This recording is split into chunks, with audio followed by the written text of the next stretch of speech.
Ayan, nag-start siya, no? So, pag-try natin dito, matay mo to. Kahit ano start mo, ayaw.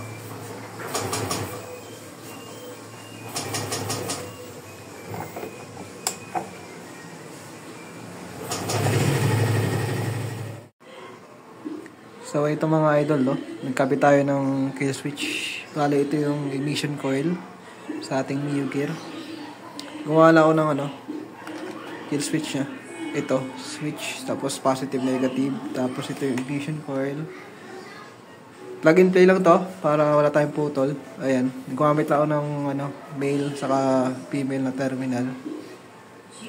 Ayan, kabit natin. So ito mga boss, no, nakabit na natin yung kill switch. Andito yung plug and play lang to kasi in warranty pa yung motor ko ng 1 year eh. So yan siya, tinilaan ko lang yung wire doon sa ilalim dito. Ayan, tapos dito ko lang yung switch. Pero mas maganda kung tago yung switch para pag sinubukan nakawin yung motor nyo, hindi agad siya makikita.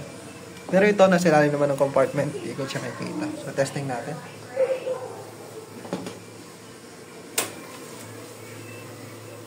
Nag-check engine nga lang siya kasi tinanggal ko yung battery kanina. Papatanggal ko na lang.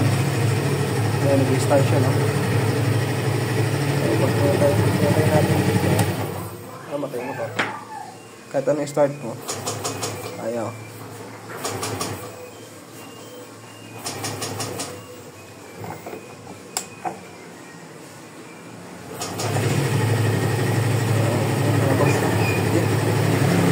Pag may tanong kayo, mag-comment ka lang kayo sa baba. Subscribe mo lang kayo.